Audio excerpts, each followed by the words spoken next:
good morning, good afternoon, or good evening to everyone, depending on where you're calling from. My name is Jenny Haddle. I'm the Adaptive Management Senior Advisor for IDEAL. I'm calling in from Atlanta, Georgia. I'd like to welcome you to this session on considerations for integrating the graduation approach into resilience food security activities, or RFSAs. We'd like to inform you that this session will be recorded. And before we start, know that today's event will be available in two languages, English and French. I'd like to invite everyone now to select their preferred language for this session. You can do so by clicking the interpretation icon at the bottom of your Zoom screen and selecting either English or French. You can choose to mute the original audio or listen to it at a lower volume. If you have any questions, you can reach out to my colleague, Suzanne, through the chat box. She is Ideal Tech Support. So just look for that chat box, that name, Ideal Tech Support, and you should be able to get some help from her. All right, so with all of those things out of the way, let's talk a little bit about today's session, objectives, and cover the agenda, let you know what we're going to be looking at today. So this event was prompted by a recently released report, which looks into considerations for integrating the graduation approach based on the experiences of 3 RFSAs represented in today's panel. So we're going to be hearing from some of those experts that work on those RFSAs with the graduation approach. We'll start with a presentation of the report, just a brief summary of the report to get you grounded before we get into the panel discussion. We'll then have time for a discussion with the audience or a Q&A portion so that we can round out our event by asking the panel some of your questions. And then we'll look at some key takeaways at the very end of the webinar.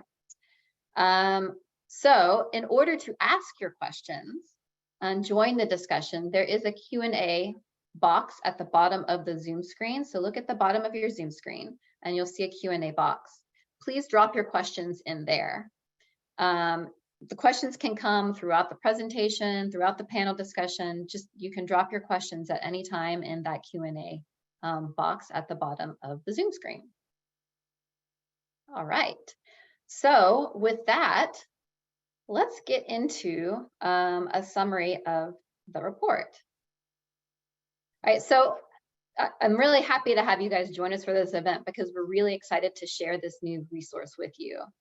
For several years, our team has been working with the activities featured in this panel to share learning about applying the graduation approach in RFSAs. And in 2020, these RFSAs discussed emerging evidence in applying the approach during an IDEAL webinar very similar to this one. And at the end of last year, IDEAL published a report that kind of digs deeper into their experiences, outlines key considerations to help future RFSAs integrate the graduation approach into their programming. So before we bring on our panelists, which again are the true experts in using a graduation approach, I'm just going to summarize the findings of this report. All right, so first of all, what is the graduation approach? Just to make sure that we're all on the same page. The graduation approach is a sequenced, layered, and integrated household level intervention designed to push households beyond food insecurity and extreme poverty into secure, sustainable, and resilient livelihoods. So there are 5 core components. The first is mentoring and coaching. So at regular intervals, this would happen usually at a household or group level. Consumption smoothing support, which is kind of a fancy way of describing either in cash or in-kind distributions to create a little breathing space for participants to meet their basic consumption needs while working through the graduation program. Financial inclusion, like village savings and loan associations or linkages to formal financial service providers. Training in technical and soft skills to improve participants' ability to manage assets and operate something like an income generating activity.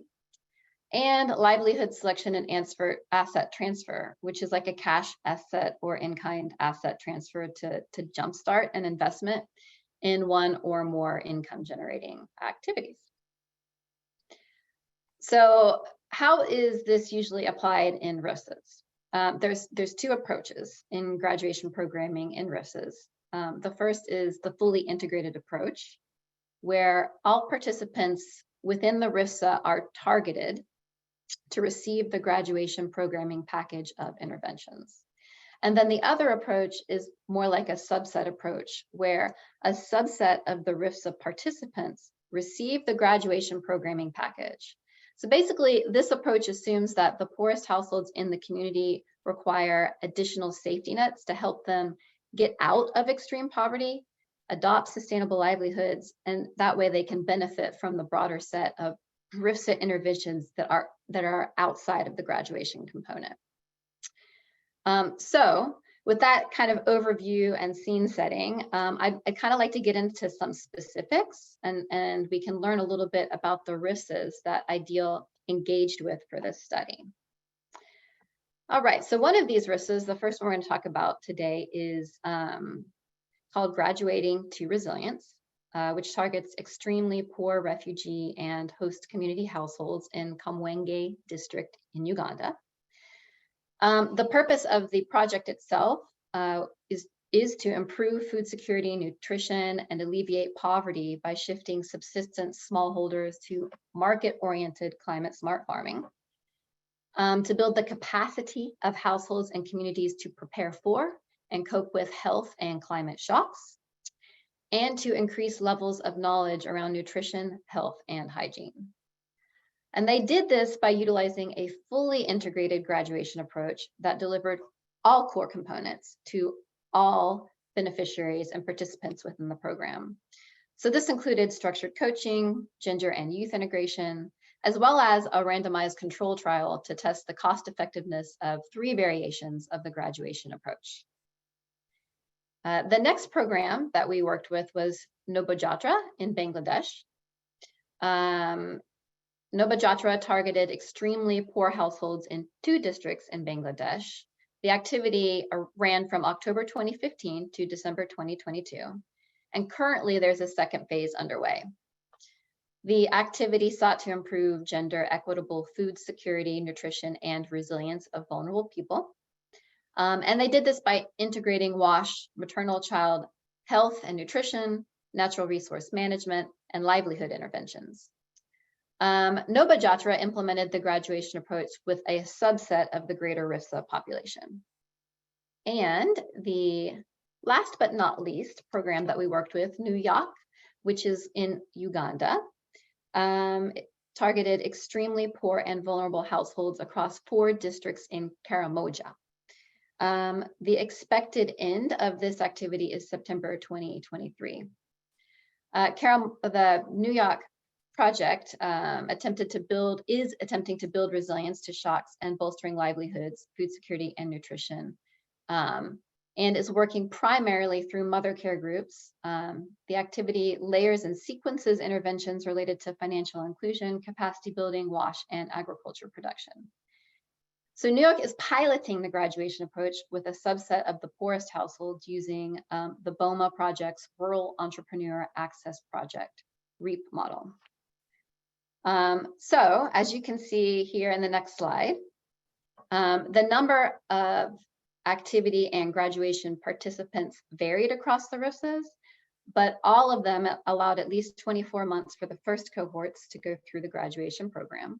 And then, as we saw above, 2 of the 3 RFSAs opted to deliver the approach to a subset of the greater RFSA population. In the next slide, we'll see that each RFSA had specific graduation criteria and terms to fit their context. I'm not going to read through all of these. You can kind of skim through.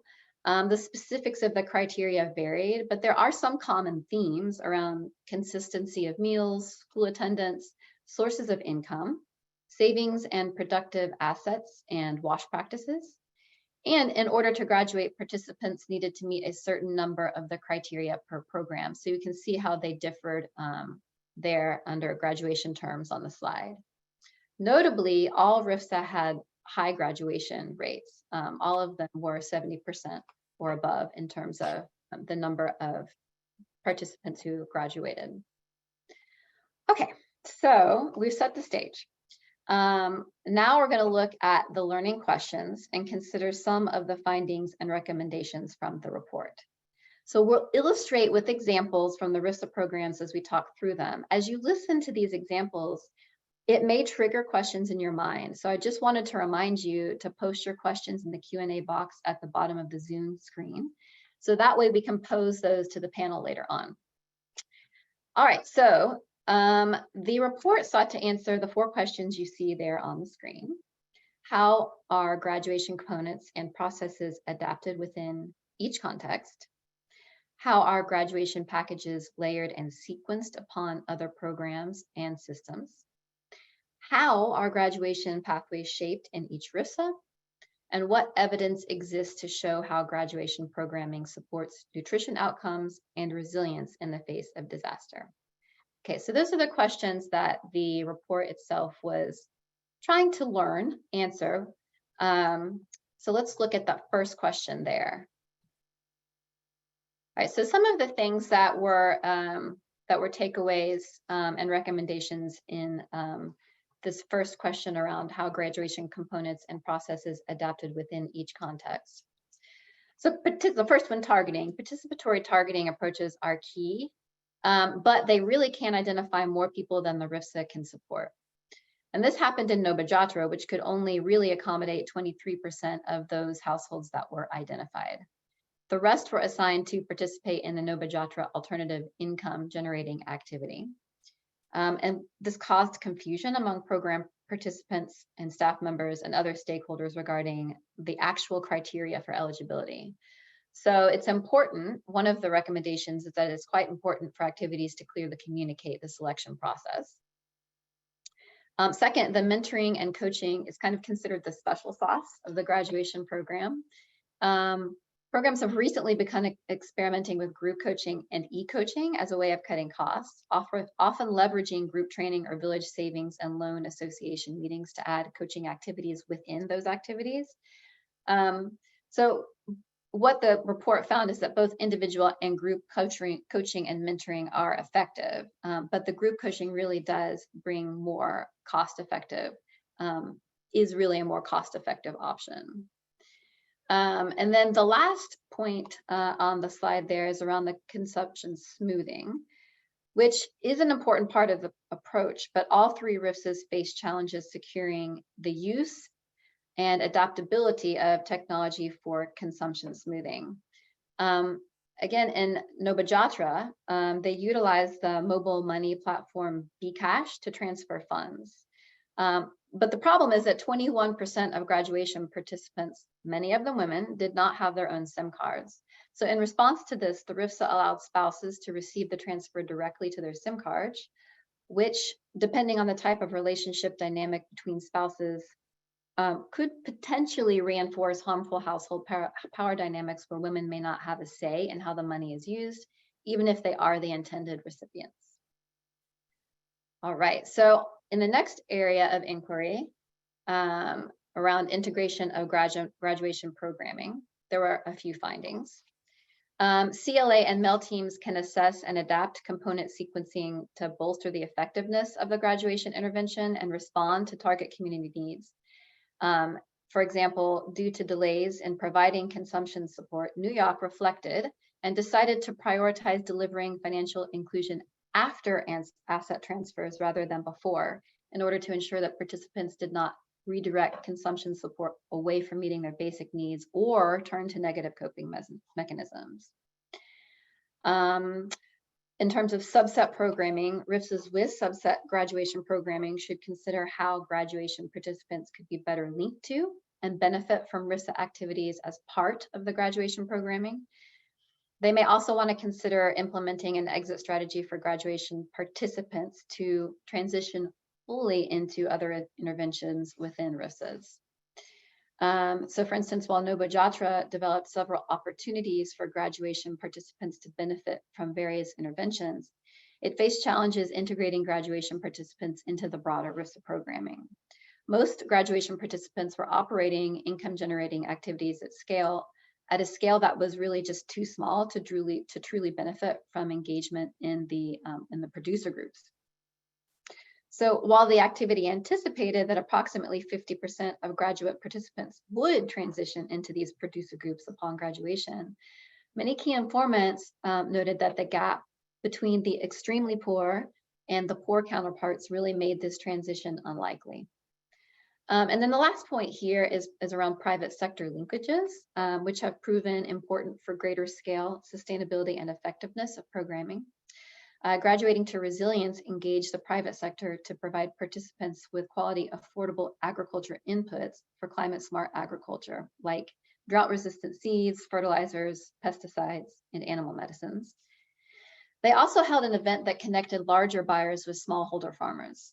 Nova Jatra used private sector linkages for financial inclusion and access to financial services.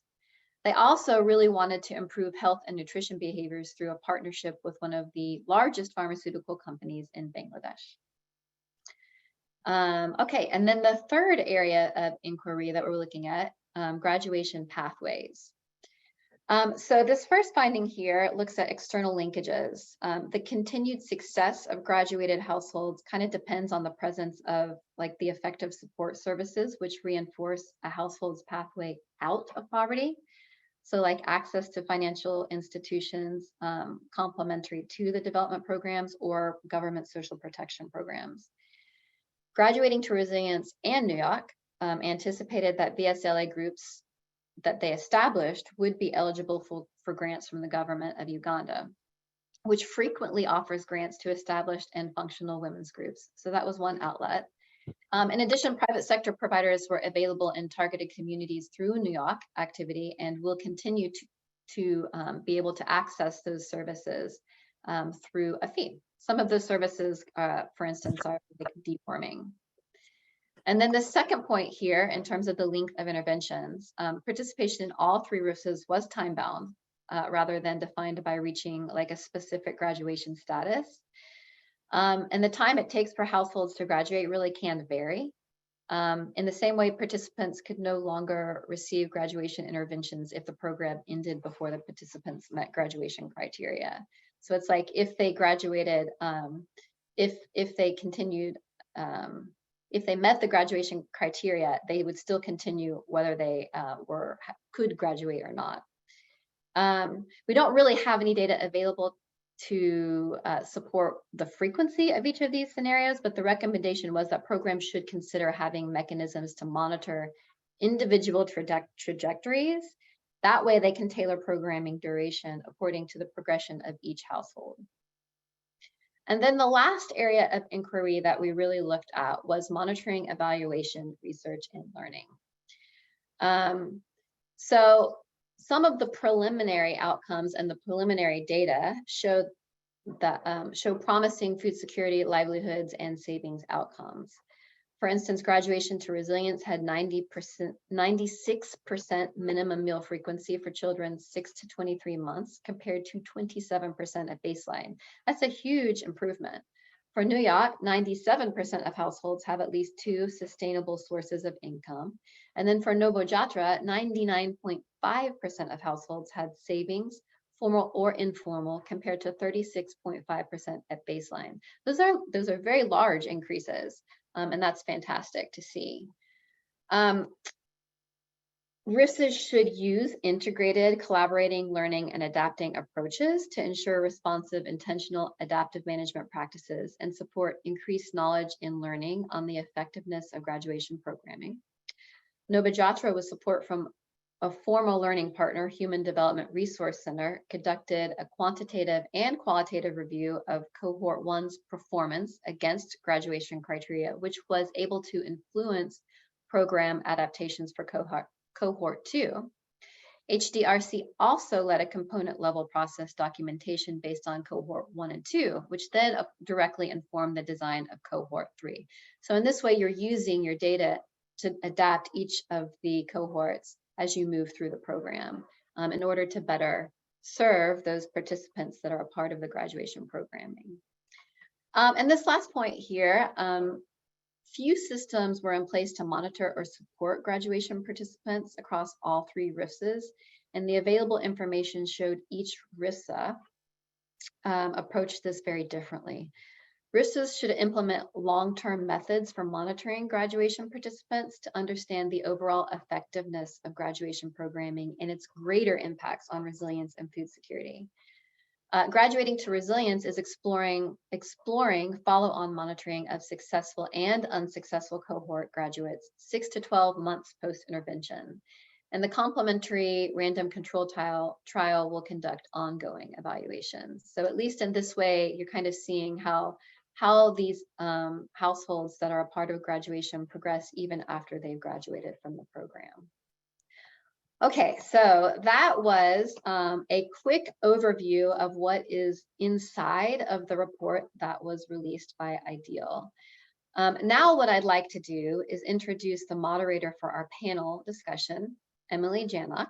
Emily is the Senior Director for Thought Leadership and Knowledge Management and Learning at CARE, focusing on ways to better learn from, share, and use implementation experiences to improve impact, build dignity, and eradicate poverty. So over to you, Emily, so that you can introduce our panelists and really get to some of the interesting pieces of this research. Yeah, thanks so much. And I just want to say for everybody who's on the call, if you haven't had a chance to dive in and read the report, I highly recommend it. That Jenny did a great job, and there's a lot of really interesting and robust detail in there, so worth a read. I want to welcome our panelists today. So we have Alex Bakunda, who's the Chief of Party for Nobo Jatra. We have Joyce Imai, who's the Graduation Advisor for the New York program. Rita Larock, who's the Chief of Party for Graduating to Resilience, and Vidya Diwakar, who is the Deputy Director for Chronic Poverty Advisory Network and a Research Fellow at the Institute for Development Studies. So welcome, everybody. Thanks for joining and sharing your expertise with us today. So we're going to get started with some questions. And the first question is, when you think about your RFSA, how are graduation pathways shaped? So not the whole suite of activities, but what is that sort of pathway to graduation? And why is it important to strategically decide when a specific intervention should happen? So Rita, can you start us off? Yeah, sure. Good afternoon, good morning. I hope you can hear me okay. Yeah. All right.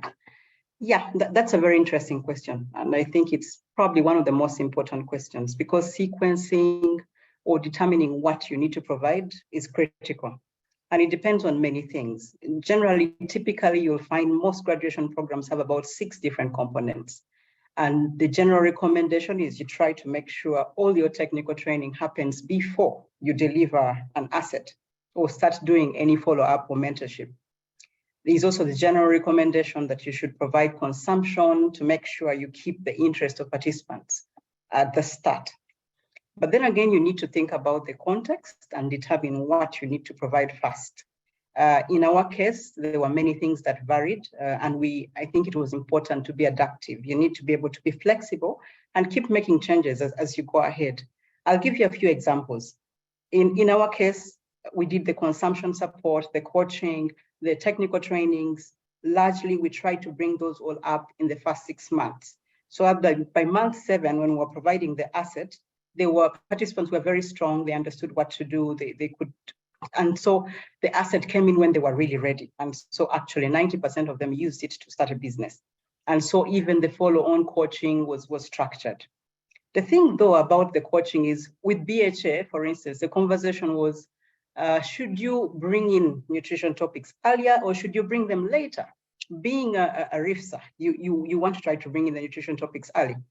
But then there are things like gender, decision-making that you need to try to bring upfront, the decisions on who participates. So you need to think about those things. If gender is a big issue, you bring up some topics upfront instead of bringing them at the end.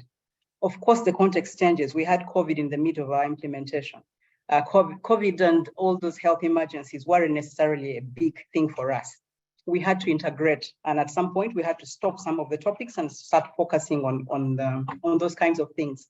So I would say it really depends. I know that some programs will do consumption support during lean seasons. In our case, more or less it was lean throughout. So we determined, let's do the consumption for 12 months. And then by that time, they should be strong enough to manage their consumption needs by themselves. So those kinds of things will make you determine what you need to change when. Great, Thank you. thanks so much. Alex, over to you. Yeah, thank you so much, Emily, and thank you so much, Rita, for that. Yeah, I think building off on what Rita just reflected on, same principle. Going back and really asking the same questions, speaking to the participants more especially, and asking them how the intervention is actually changing their lives. And so again, just diving into examples from Novojatra, some of the things that actually we observed, for example, during the implementation, like for example, we had 3 cohorts. So like in first cohort, when the participants within the VSLA groups would actually transfer the asset almost at the end of the training. This is almost up to like 9 months. And then by then, if you think about all the entrepreneurship training they've gone through, they've almost like forgotten, how to do the practicing of those skills. And so we said actually front load that in cohort 2 to be able to enable the beneficiaries now to be able to actually participate in those trainings. Another example was, for example, we did focus group discussions as well with the participants in cohort 1 and cohort 2, and we asked them, what do you really want to learn from this entrepreneurship literacy training? It's really very big and comprehensive, and they asked us to kind of like really focus on things to do with like business skills development, things to do with good agricultural practices. And so these are some of the things that also I would kind of like encourage those who are thinking of implementing graduation approaches to really go and speak to the participants and really ask them to kind of like really let them get involved and kind of be part of the designing of some of these activities. And then finally, another example was really as a project, we're really very intentional, especially in the 3rd cohort, to kind of like foster those linkages with the private sector. And this enabled us kind of like build off on already the existing framework on cohort 1 and cohort 2. And this was particularly done around access to finance. Yeah, that's all I've said for now. Thank you. Over to you. Great, thanks. So Vidya, I'm going to turn over to you. Can you talk about how graduation packages are layered and sequenced upon other programs and systems? So we talked about not every person in the project is in graduation in some cases. How does that layering and sequencing on other pieces contribute to improving participant well-being? And just a reminder for everybody, we have translators today, so I know I often speak too fast. If we can be slow enough for the translators to have time to do their jobs. Great, thanks so much, Emily. Well, I suppose here the components that are being layered, of course, matters. And the layering that we focused on assessing within the Novojatra program included this component of ultra-poor graduation with inclusive market systems development. With others who may have had these interventions, but then also had interventions related to water and sanitation and hygiene. You're on mute. No, we can hear. I can hear you, Vidya. Okay. So with others who, for example, had UPG plus WASH or UPG with disaster risk reduction or both. And we adopted a mixed methods analysis to understand what these combinations contributed to. So for example, some of the results showed that the quantitative analysis highlighted the role of WASH and DRR, so WASH and disaster risk reduction activities, when combined with UPG, was associated with a higher probability that households experienced an increase in their income in the years preceding the survey, and a lower probability that they experienced a decrease in their income. And what we did in the analysis is we also considered pathways through which these results might be observed. So what we saw here in particular was that activities related to WASH and to DRR in particular were associated with households being better prepared to face a disaster. And this preparedness in turn was associated with a lower probability that they saw their incomes decline. Similarly, in the qualitative data, for example, various participants we spoke to repeatedly mentioned the trainings they'd received, for examples of the coaching livelihoods elements with respect to the UPG, but then also training on what to do during cyclones, during floods, and so forth, which was quite important in combination then in helping prevent impoverishment. I'll just end by noting that, of course, there were challenges to a lot of this, reflecting the risky context that many households lived in and continue to live in. So, for example, while Novojatra focused on WASH as one of the interventions, this is, of course, just one aspect of ill health. There's various other forms of ill health that could still affect people's well-being. Similarly, in terms of disaster risk reduction, we of course went through the COVID-19 crises that Rita highlighted, and this was quite generally a challenging time for everyone. So this inevitably then meant that we did observe some households escaping, but then falling back into poverty, but perhaps overall less so than in the absence of these interventions, one might conclude. Thanks. So mentoring and coaching is something that came up in the report really heavily and came up in many of the examples. If that's really been proven to work, how do we strengthen the capacities for people to do that? And how do we invest more in that mentoring and coaching piece? Joyce, I'd love to start with you. Yeah, thank you, Emily. Mentoring is an important component in the graduation process, where mentors offer participants personalized accompaniments and regular contacts with the program throughout the enrollment. It includes the providing ongoing support to the participants to assess how they are faring and build their confidence and reinforce skills at regular intervals. And usually NEO considers that at the on-site locations, business locations.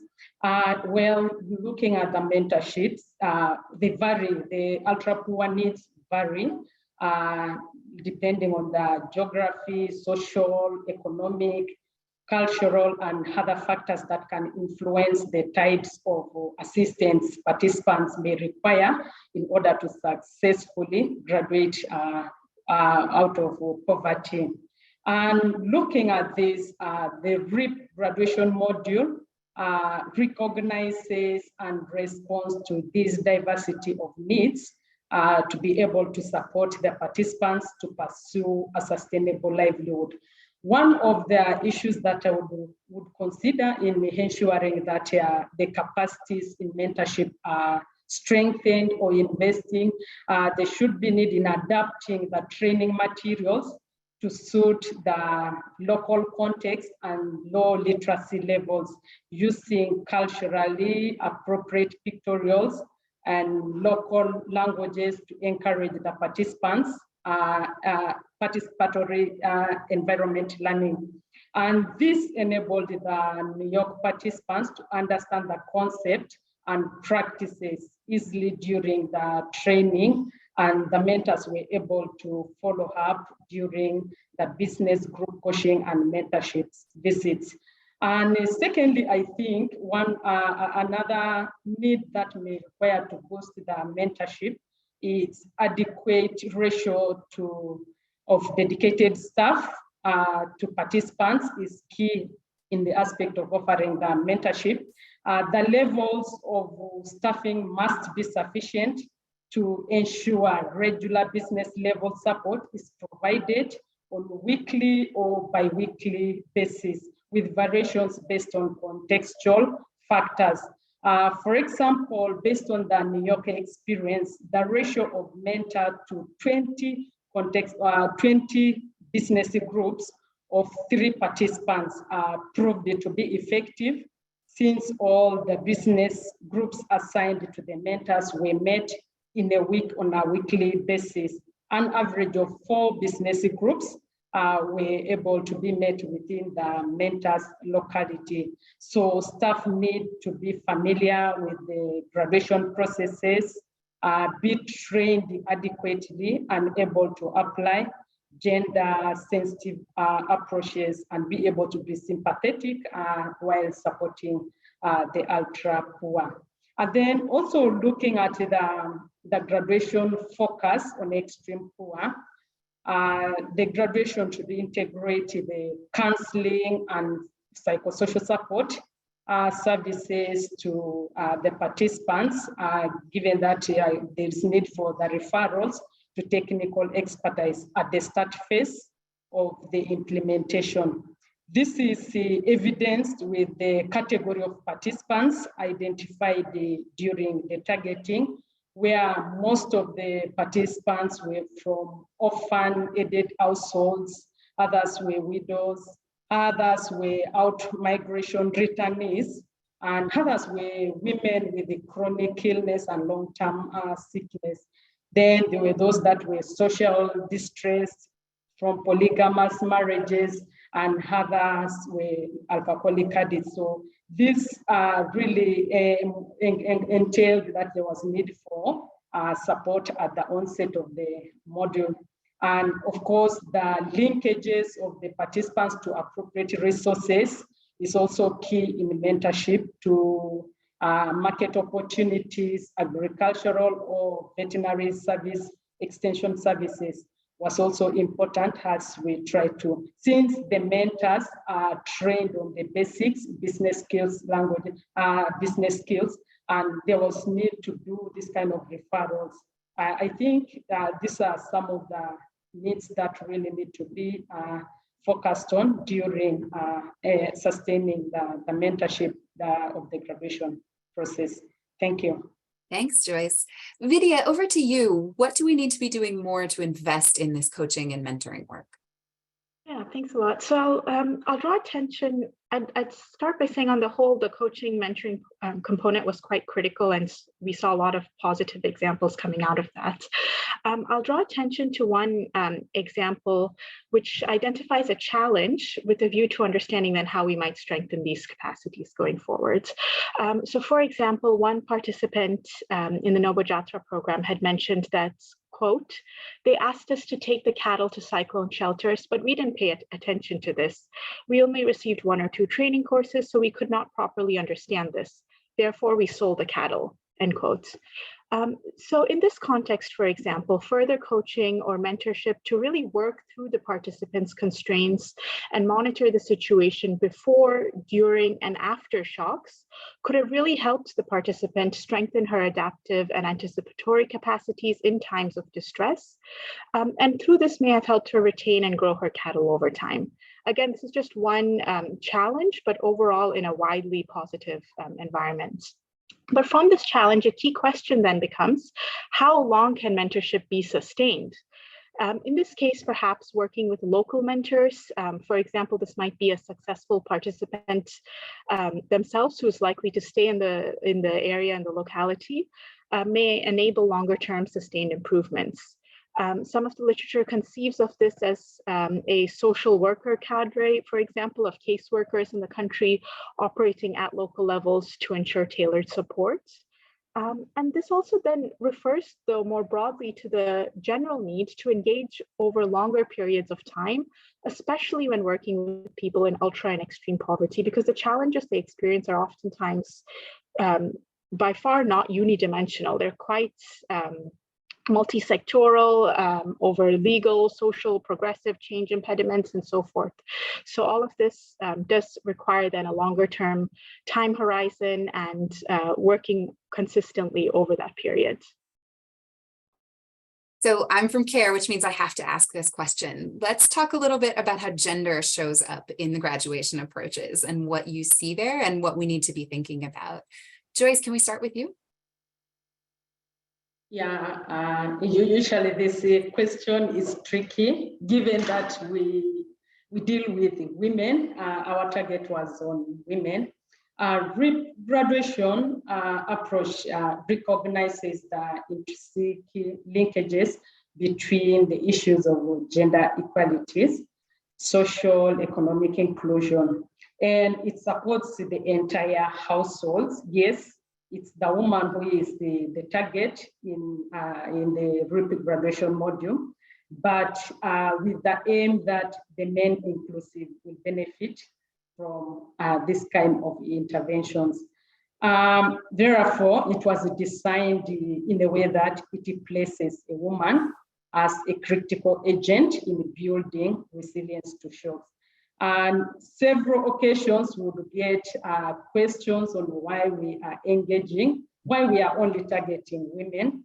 And we took an initiative from the onset during the inception meetings to ensure that there was clarity within the villages, within the communities on why we're targeting the women as the primary target, but with the entire benefits of the households.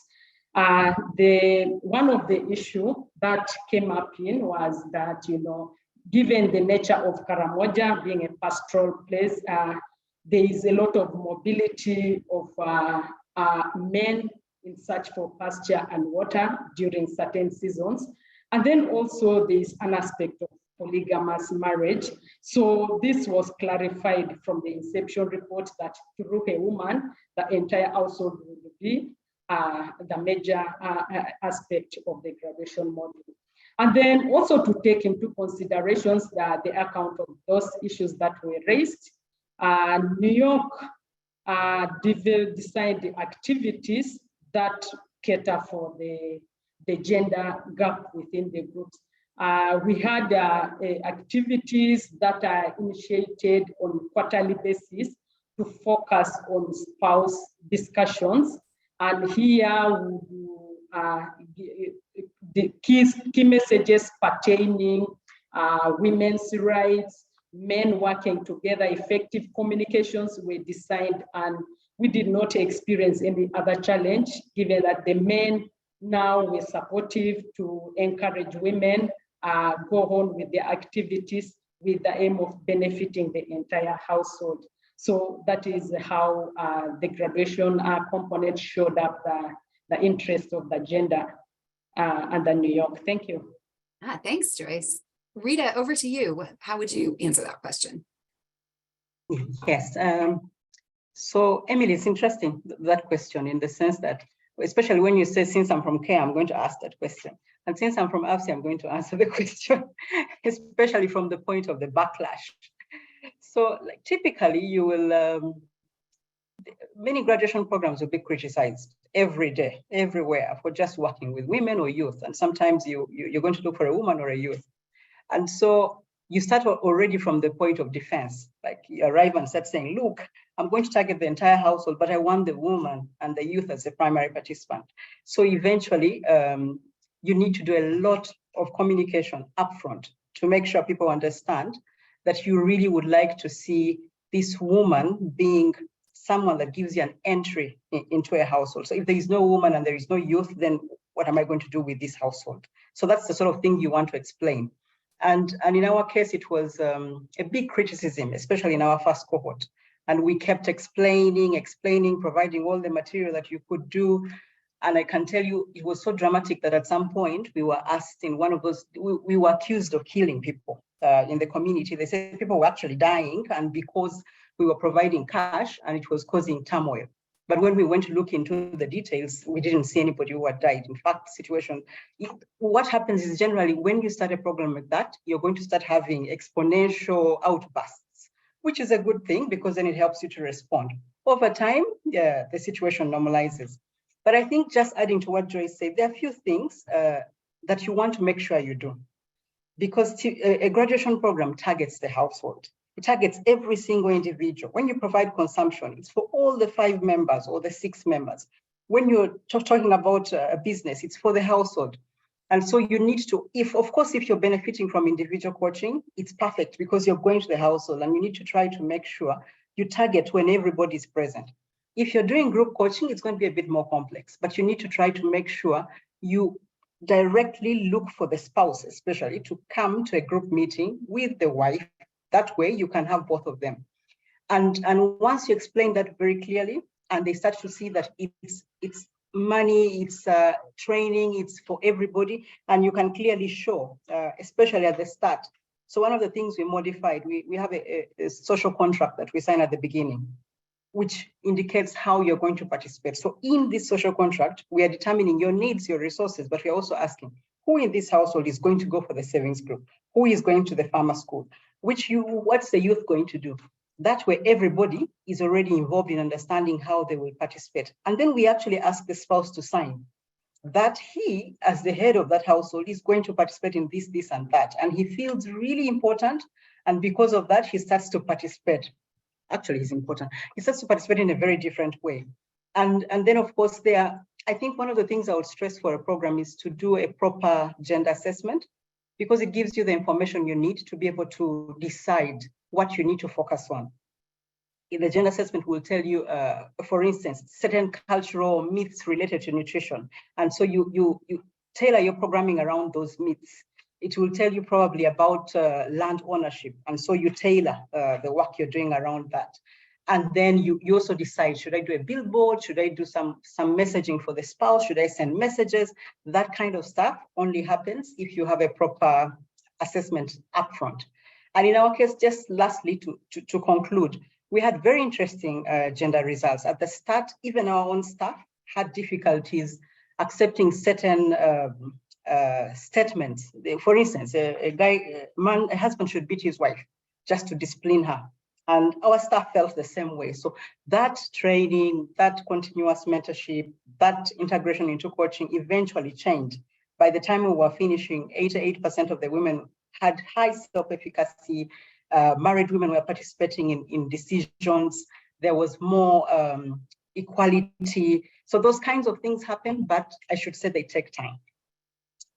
Thanks. Thanks, Rita. That was fascinating. And I have many more questions for you, but we'll wait till the Q&A session. Alex, I want to turn to you. We know partnership is so important in all of our work. We don't ever deliver anything alone.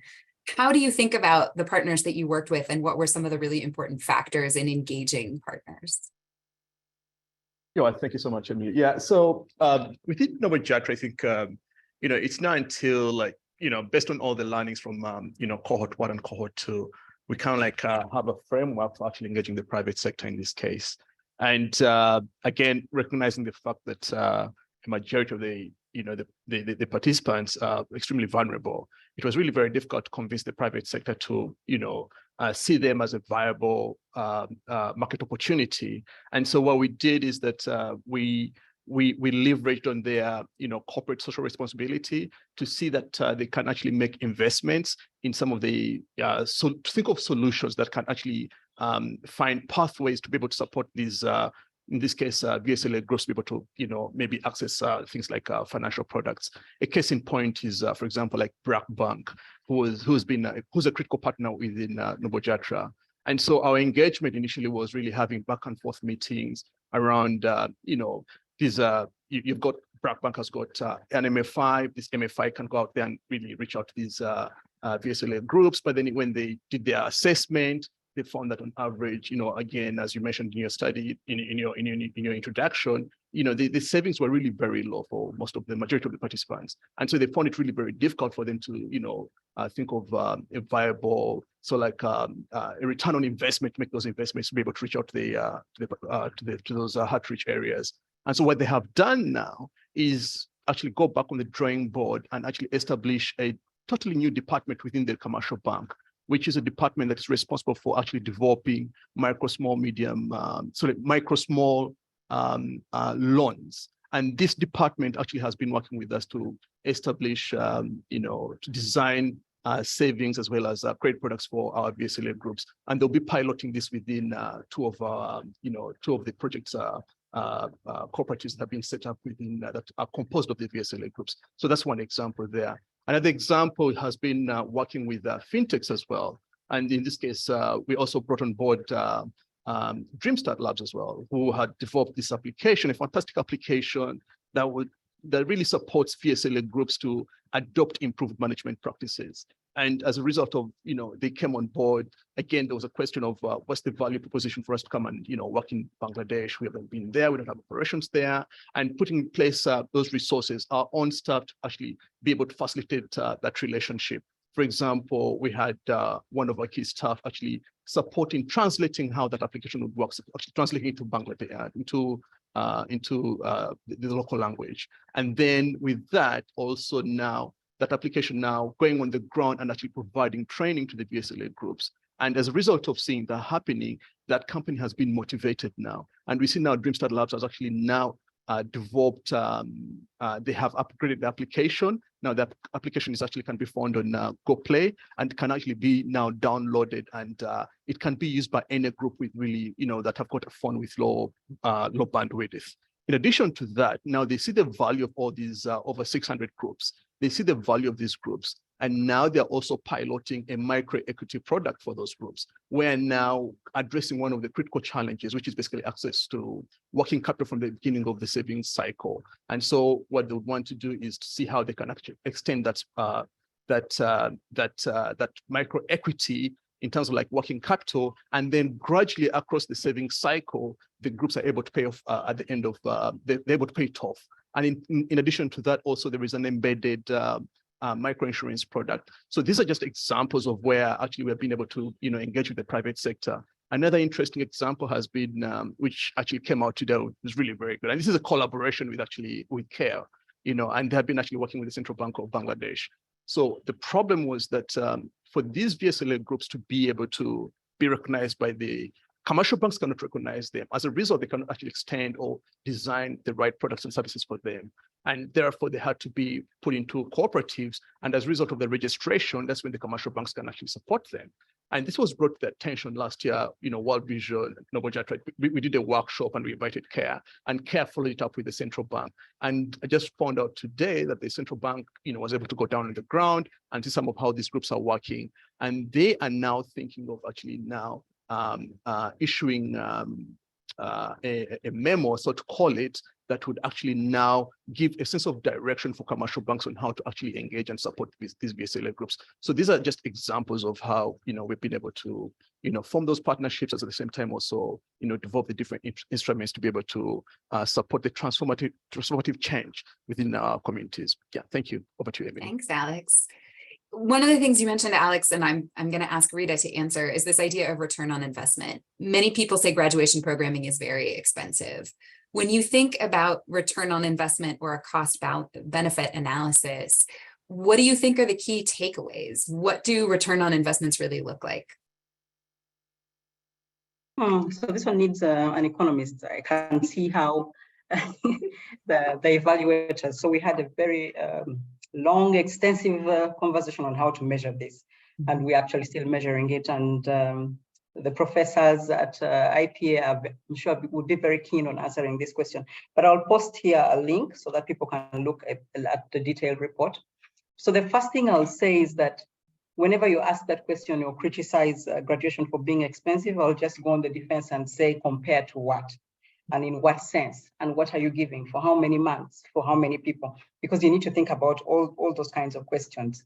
But largely, because I'll just also say a few other things. Typically, I think for most, what we see generally is you'll see a graduation program costing about $500 to $2,000 for about 30 months. And so the range is in between there. So what happens is, it depends, of course, on what you decide to give less or more, and usually what you give more might lead into a sort of result that's different.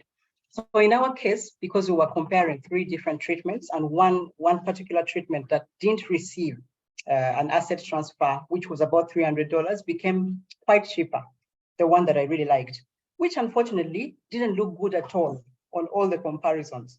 Even when they estimated 1 year, 10 years, 5 years, it didn't look good at all. And so you could say that it was the 2 expensive versions. So one was about $1,600, another one was about $1,400.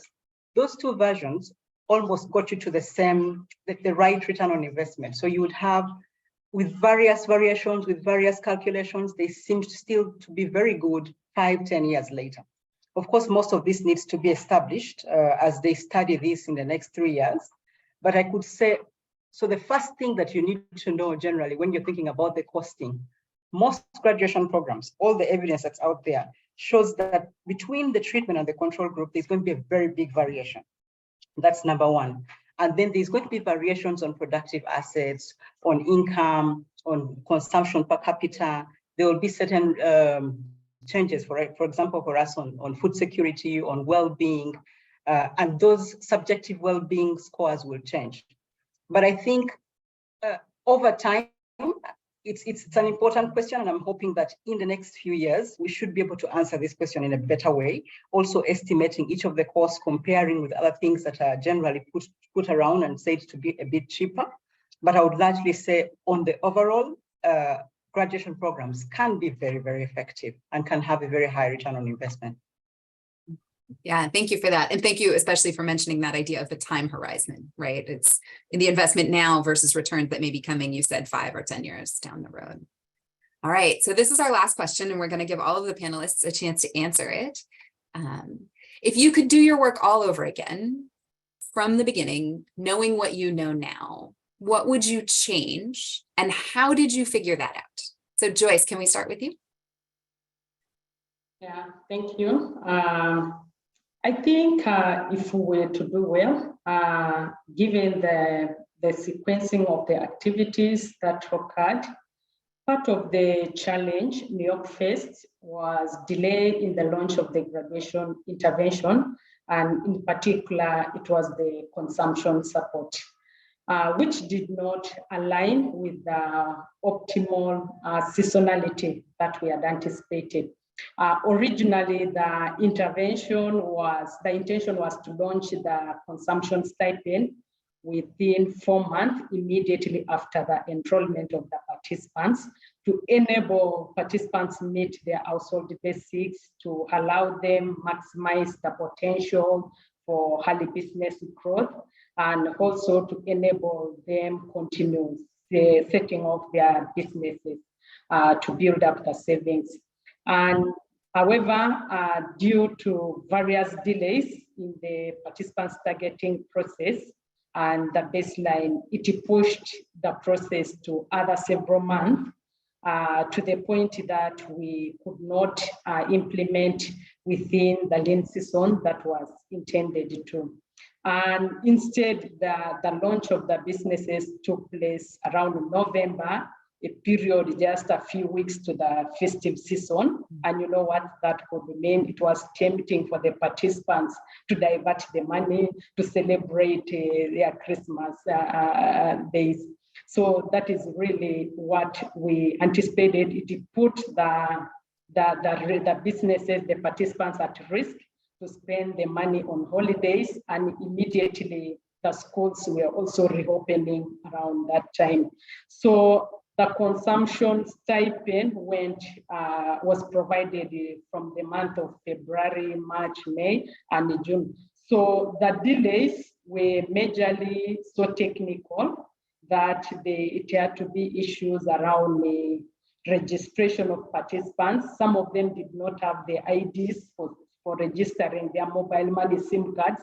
And then also there were other technicalities within mobile money technology. When the stipends were ready, most of the participants could not receive the money on time because others, the systems were rejecting the numbers. They were not recognized in the technology. And then also we had also an issue of, we did not anticipate that when we presented the baseline protocol for approval with the USAID, we surprisingly told that the research needed the approval from the ethics board. So that alone also pulled the activity to some other months because they were informed that it was a human study. The graduation process is a human study, and we needed the approval from those authorities. So that is what delayed the whole process. However, moving forward, we would really ensure that in the forthcoming graduation opportunities, there should be timely implementation of these sequence activities. So it has to be promptly. Thank you. Thanks, Joyce. Vidya, over to you. Thanks a lot. I think I'll start by saying that we live in a context of polycrisis, and I think there's quite international recognition of this as well. So graduation programs in this context can no longer only be concerned with graduating people out of poverty, but equally need to focus on how to prevent the same people or others from falling into poverty. And I'd say that Novajatra did this quite well through, for example, layering with WASH and DRR interventions, as I mentioned. But still, in terms of suggested changes, we might consider widening this focus on contextually relevant interventions to prevent impoverishment. So this might include specifically better targeting of ill health as a source of impoverishment, for example, through linkages through quality healthcare free at the point of delivery. Practically, this might be through linking up with other providers to provide home visits from health professionals or doctors' referrals. And then a second suggestion also in terms of this impoverishment focus is that disaster risk responses, again, contextually relevant, could be further expanded to focus on livestock maintenance or support amidst floods and cyclones in particular. So suggestions here might include livestock insurance, access to shelters for livestock during disasters, as Nabojatra had. But more broadly, it remains quite critical to maintain the service delivery as well amidst polycrisis. Thanks, Vidya. Alex, over to you. Yeah, thank you. Yeah, I think, I mean, there are a number of, I think my recommendation would be for those who are thinking of implementing graduation programs, please do invest in robust MIS systems. That's number one. And then number two, I would also recommend that from the onset, really factor in sustainability, you know, especially if you're thinking about engaging the private sector, because let's make the assumption you've got like a 5-year program. And in year 1 and year 2, that's when you can think of like designing, you know, embedding and layering in those so like incentives that would support the private sector to be able to address some of those barriers, maybe like in come to year 4 at that stage of when you're almost exiting the program. And then obviously, and then thirdly would be really again around like productive assets. Yeah, you don't have to wait until, you know, 6 months down the road or nine months down the road. You can front load that, and that become a practical exercise in terms of like the project participants really being able to practice whatever learning that they've been, you know, engaging and participating in. Yeah, thank you. Yeah, thanks, Alex. Rita, you get the last word. What would you do differently if you could do it all over again? Thanks. So I think adding to what Alex just said, warning, usually the first 12 months of a graduation program are very stressful for a participant. There's going to be time poverty. I think you could hear that all of us were saying front load, front load, front load, because that's the time you really want to give everything. So that's the time you really want to pay attention, take more care, follow what's going on, check with them if it's pushing them beyond, and decide whether you want to stagger some things. So be adaptive around that time. The second thing is, we were really, really lucky. BHA was very kind to us, and we had this whole second cohort coming up. So we even had time to think through what we could modify. So many of the things that we are doing in cohort 2, for instance, reducing the time from 30 months to 24 months, because generally the last 6 months had a lot of dropout. For instance, deciding which certain topics of coaching you bring forward, or deciding to add an animal enterprise instead of just crops, deciding to use more digital tools versus just making things more helpful for people that might not have the same amount of literacy. So those kinds of things, providing a mobile phone, because maybe instead of hoping that the participants will buy their mobile phone over time, you struggle with cash, you'd rather just buy a mobile phone because there's many advantages to just using this technology. So there are those things that we were able to change, luckily, because we had this space to refine, and then later on do a bit more. But I would just say that most of the things that colleagues have said, I think are quite critical. Think carefully about your sequencing, think about the pathways, and determine what you want to bring first and what needs to come afterwards. And don't be in a very big rush. Just one last thing that really kind of broke my heart, because IPA, the Innovations for Poverty Action, decided to do a little follow-up to understand if we had made any changes on cognitive abilities for children 0 to 5. And since we're working with the whole household, I was sure that it was going to be positive. And then I took a little break and came back, and all of a sudden the results were not so good. And then I felt really bad. So, and yet you're working with an entire household. So one of the things I would do, because I think there's lots of evidence that show you could do a few minimal things, a little ECD here, a little parenting, a little psychosocial activity that would tremendously improve children's cognitive ability. So I would add that little portion in another version. Thanks. Great, thanks. So now we're going to go to questions from the audience. People have been putting questions in the chat. They've been putting questions in the Q&A box. So we're going to pick some. We will do as many as we can before the end of the session today, but we may not get to everything. So the first one we're going to start with is on this question of mentoring and coaching. So most people talked about group coaching. Has that been complemented by any individual coaching? And how do you think about identifying when an individual needs more help and could get extra coaching? Is that something that you've all worked with in your programming?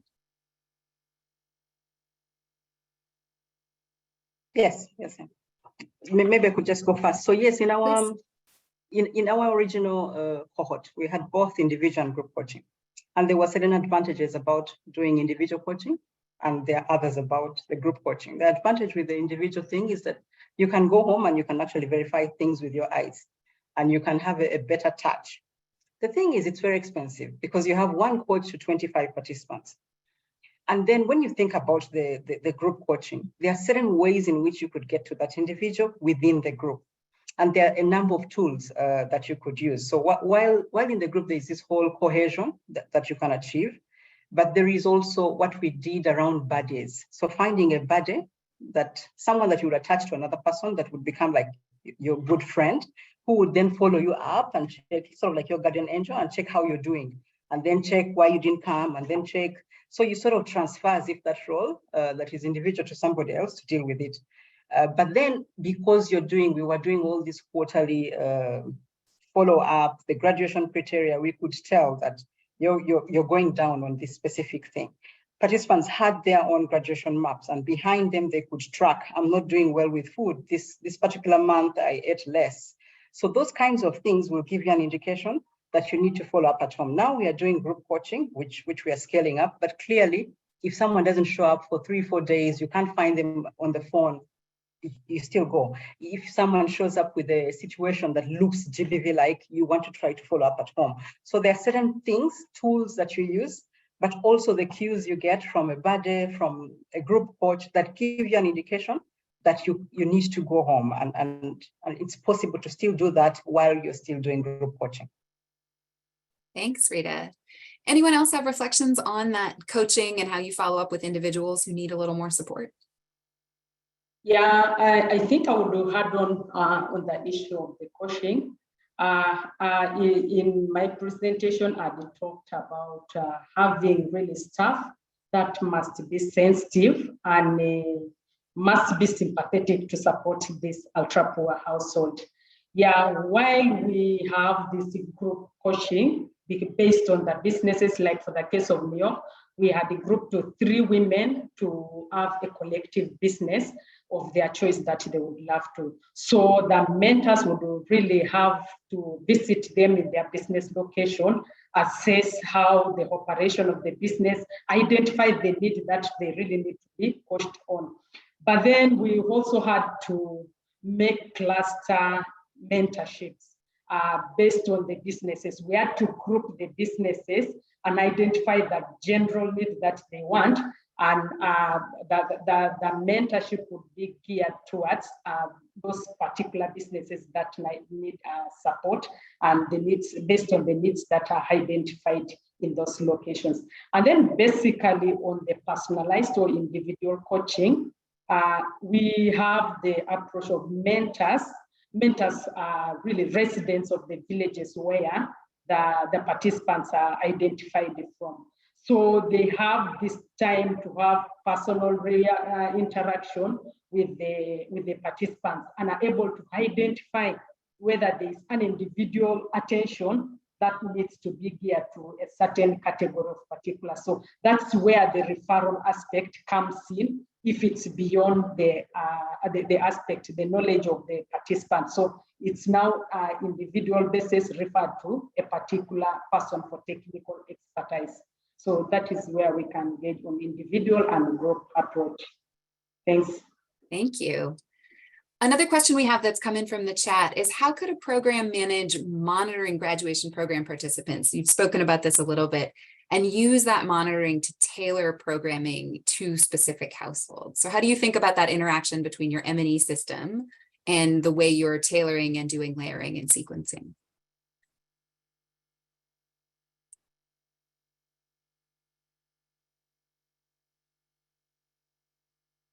I can try. Yeah, please. Yeah, and Alex said he did make a very good point about making sure you invest in a strong management information system. And I think that programs are getting more intelligent with this. They're doing barcodes, they're doing all sorts of things to make sure you can get the edge of your data. At the same time, you want to be careful with how much data you just put out there. But I think you need to try to be in a place where your coach or your community-based trainer can directly look into their data and see graphically that of my 100 households, these ones have a big problem with sanitation. And so I should be directly able to follow. So in our case, we have all these dashboards that you can use, but we also try as much as possible to look into the data every time we collect it, analyze it, get it back to the to the coach and tell them 5 of your participants are not graduating because of savings and 6 of them have this problem with their health. Can you follow them up and get back? And then we check again in the next quarter. So I think being able to dynamically use this data is critical. It's intensive. Graduation programs are intensive. You have what? Other programs had even bigger numbers, but you have 13,000 people or 80,000 people that you're following. And for each of them, because you want to track individual participation, did the mother come? Did the little one come? Did they not come? Why did they not come? Then are we having a conflict with gender because probably the spouse is not attending the last 6 months? They missed the session on this one. So that you should be able, and I think a good MIS will be able to help you do that. Fortunately, there's lots of investments in that. And I think that will give you the edge to track. You will not do this in paper-based systems. You really need, in our case, we use mobile phones, we use Kobo, we find ways in which you can collect this data, but move from Kobo to a dashboard, something that gives you a graph immediately and gives you an indication on how you can intervene. Thanks, Rita. Alex, I saw you come off mute. Go ahead, please. Yeah, just kind of building off on that, just a little building off from what Rita just mentioned. Yeah, I think also the other thing is that critically very important to build the capacity of the team as well, to be able to understand how to use these systems. Because once they understand how these, to develop, quick questionnaires, to analyze the data, to do quick rapid assessments, this all goes a long way in, speaking to addressing some of those challenges that that Rita was referring to. At the same time, it affords or it offers that opportunity to the program to actually quickly adapt as well. And so, yeah, capacity building for team members is critically very important. Thank you. I know one thing we see sometimes is that there's this huge investment in collecting the data, right? And how many indicators do you have and how is your dashboard and building the system and then learning the system. And sometimes that takes time away from analyzing or applying any of your data. How do you think about balancing those investments? So making sure that you have enough time and enough resource to do the analysis and use part of the data?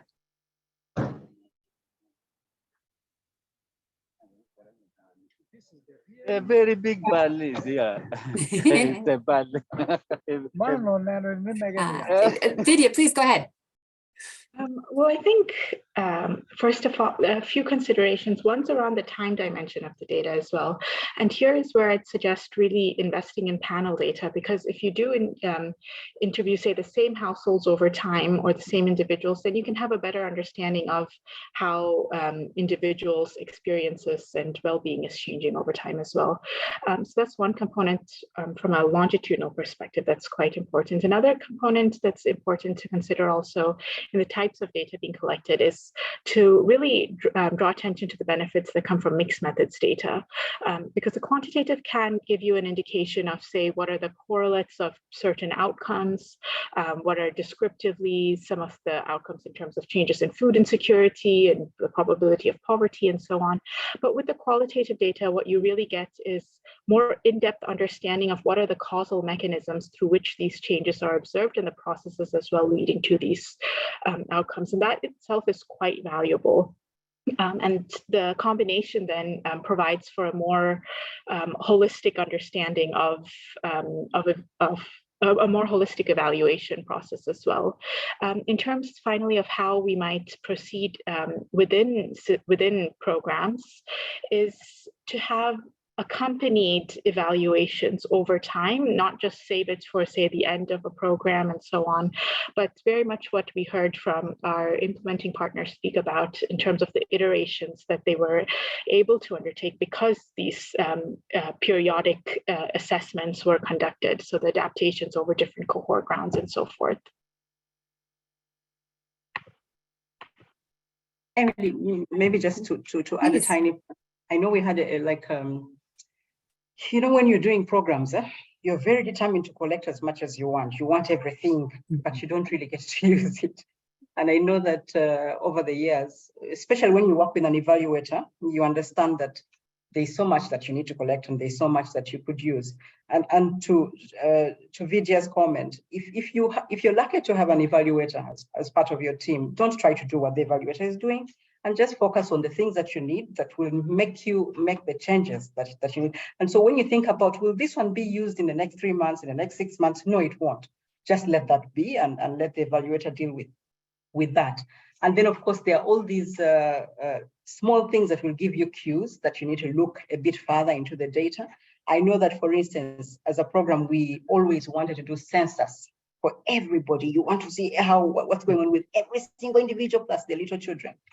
But then if the science is telling you that 15% will give you the same story, if this thing is not going to give you an indication of how to work with every single person, let it go and just work with the sample.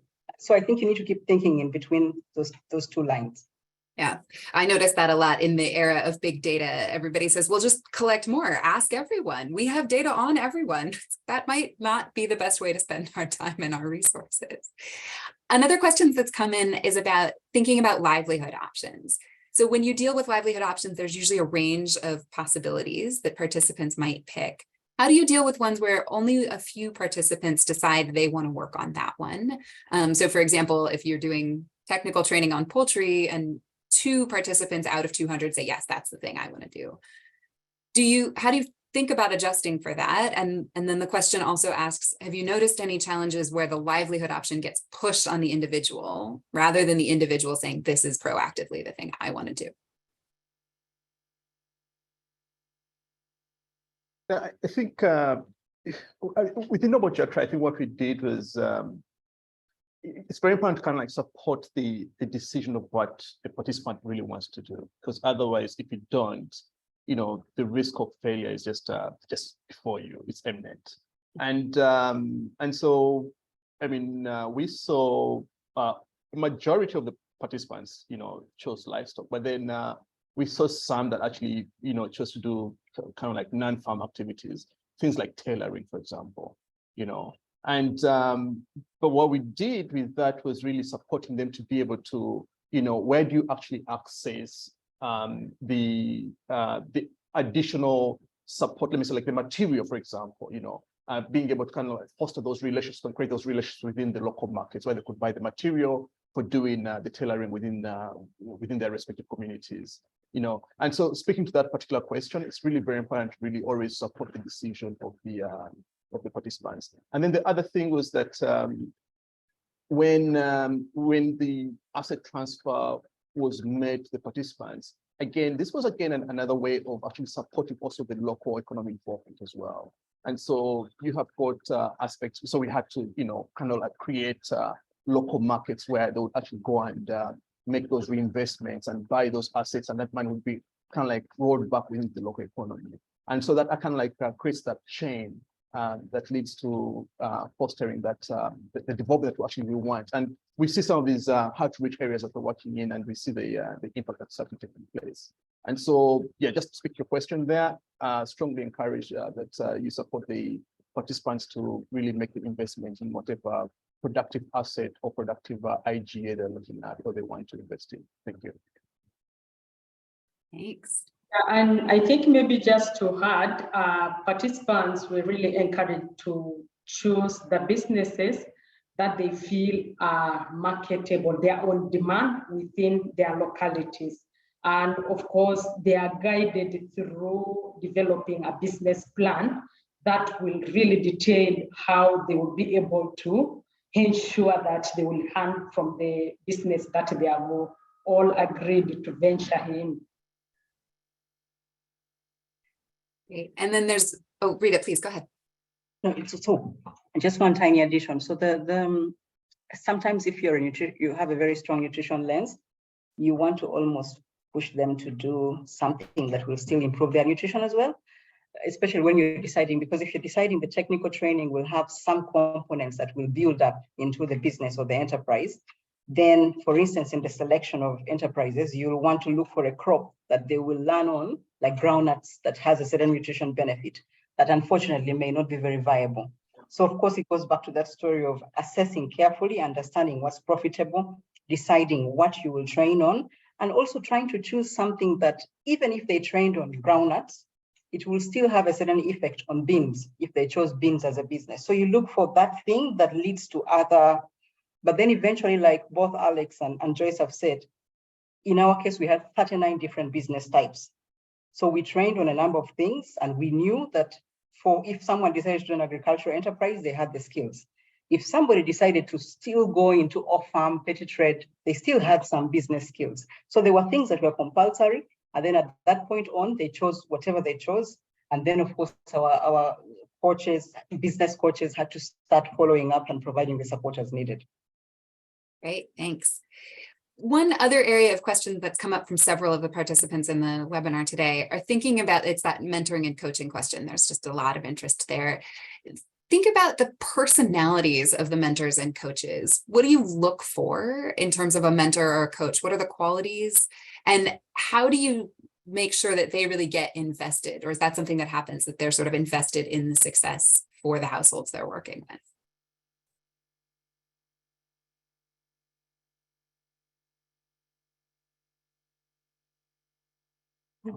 Yeah, I think I can give a brief answer in regards to that. One of the qualities that we thought during the targeting and during the identification of the mentors to support the participants, one must be resident of the location where the participants are, because they have the knowledge of the place, the geography of the place, and versus that. Then we also had actually the rates of low literacy levels there, but we had to ensure that one must be a business person.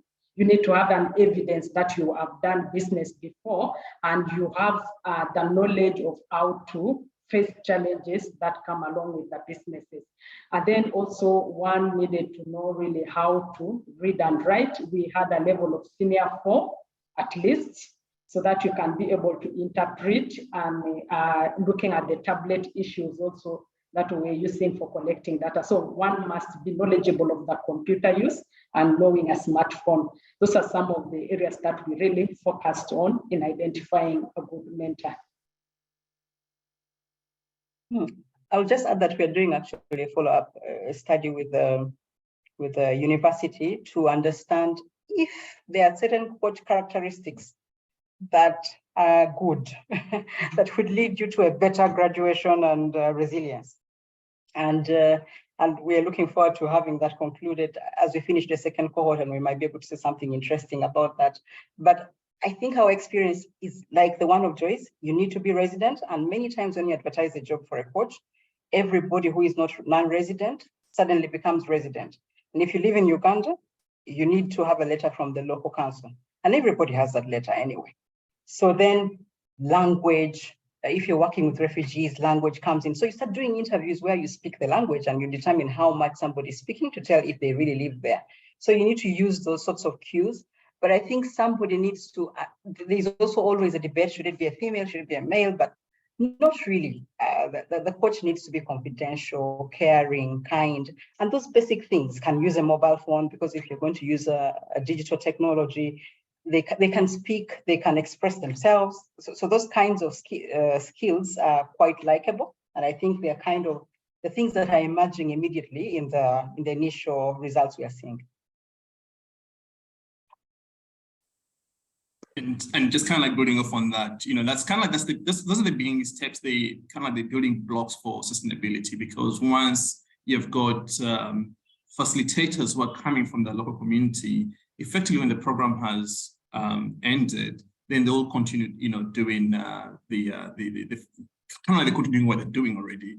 And so what we've done in like Novojatra has been, for example, getting these facilitators to think of becoming like kind of what we call village agents or Gold Star members. So they become micro entrepreneurs where they actually sell other products in addition to providing these services within the UPG groups or the VSLA groups, so to call it. And so whenever they're doing their facilitation, there is this there is a motivation, and the motivation here is that if I have got, let me say, let me start selling a health product, a health and hygiene product. I'll go and talk about SBCC on health and hygiene, and then I can embed in also this product that I'm selling, and that actually creates a win-win situation for the group as well as the facilitator, you know, coach, whatever you want to call them. Yeah, thank you. And just quickly for each of you, was coaching for your own, like your own staff, or were they community members? And did you have issues with turnover? Did coaches turn over regularly, and might that have affected the programming, or were they pretty stable?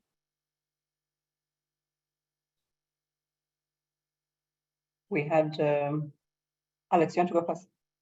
Yes, sorry, yeah, sorry, Richard. You can go. Yeah, okay, I'll just go. Yeah, so I mean, they were not staff, so they came from the community. So we called them facilitators, and effectively they, you know, let me just call them consultants. You know, but yeah, they were from the community. Yeah, yeah. Okay, in our case, they were from the community as well, but we paid them. We paid a stipend. And I think it helped to motivate them. It's quite a full-time job. If you have 100 households and you're meeting them literally the whole week, it's difficult to imagine you just volunteering. So we actually paid them. The good thing is that they were from that space. So even when we finished, because when we moved to cohort 2, we had to cut down a lot on the staffing, and so they remained present in the area. The story about turnover is serious, especially since you invest quite a bit in the training of coaches and community-based trainers. They become really good, and all the other programs around like them.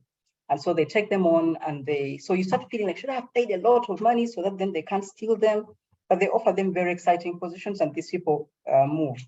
So we came up with this thing now called like a sort of roster list. So you train extra, you identify extra coaches, and just keep them there. When somebody's pregnant or somebody has left, you can easily bring them on because they already received the training. So that roster thing, I think, helped us quite a bit. But over time also, it's at the beginning of your program that maybe the dropout will be less, the turnover. As you get more mature and people are more, the turnover increases, and that's the time you really need to have your roster list up.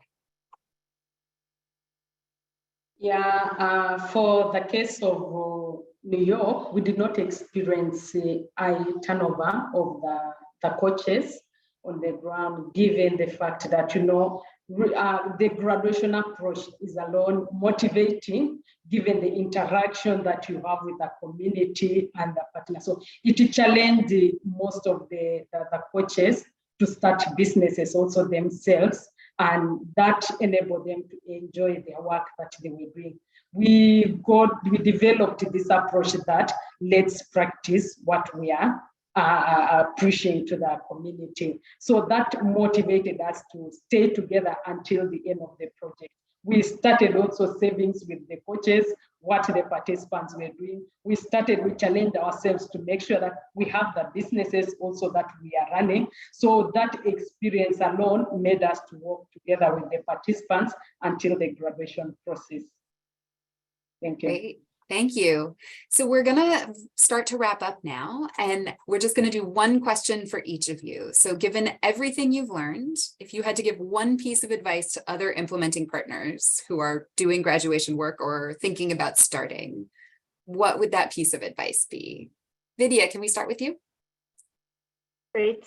So I think one thing that I would suggest is to consider a poverty dynamics framing. So for this dynamics framing is one that recognizes that, yes, there are people who are escaping poverty and how we can support those, but then also recognizing that many people are still stuck in chronic or ultra forms of poverty, as UPG programs tend to focus on, and then also preventing impoverishment. And I think part of this around the need to sustain these escapes from poverty once they do occur is also quite important. And when we're considering transformational capacities that can nurture sustained escapes from poverty, it's not necessary that one program does it all. It's quite not only overambitious, it just might not be realistic as well, but rather that we consider synergies and make use of synergies where they might exist.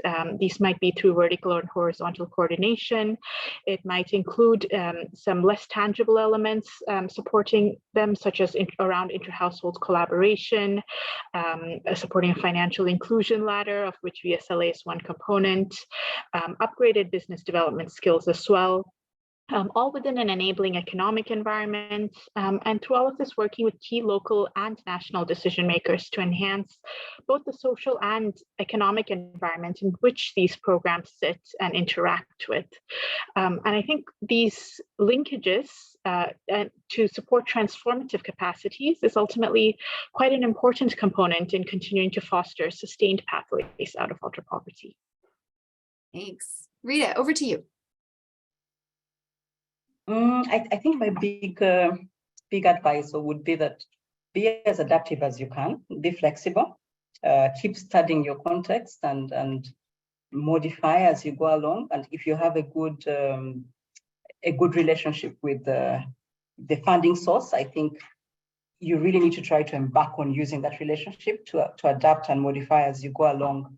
And I think the use of data can help you, give you information on how exactly you could do certain things. Of course, I've already spoken about many little things that we made changes on and that work. And there's lots of evidence that's out there that shows this, if you added this, works. I think look into the evidence and make those kinds of decisions on what you need to change, what you need to adapt. And just to Vidya's comment regarding falling back and forth, many times you think, because for us, for example, graduation meant that you needed to sustain a certain threshold for 3 different quarters. Then we would say you're a graduate. But then if someone sustained this for 3 different quarters, but your program wasn't closing yet and they fell back, you would be destroyed. Your heart would be like, how? But the thing is, I think you need to focus on how do you understand that kind of movement? Is it temporary? Is it sustained? It's okay, actually, for somebody to fall back and forth, just the same way you would have stress and fall back and forth. But can they make it back? Have you given them the skills to manage those shocks? If you focused on that, then I think you would be way on your way to the right end. Private sector, market systems, there's a big clash between how market systems work with graduation. But there could be a space in there somewhere where the market could come in much earlier. That way, there's an engagement that can move further beyond. And I know that there were examples, I think, for Alex, where it was difficult for the graduation participants to get into that kind of market system. But if you started early, you'd have these opportunities for them to really participate in this space in a better way and hand them over, sort of transition to them in an easier way. Yeah. Joyce, over to you. Yeah, thank you.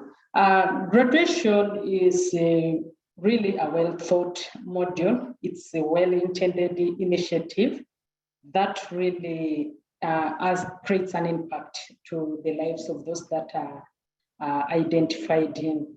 And I think one of the advice that we would give is really for those that are interested in using the graduation approach, they should focus strongly monitoring.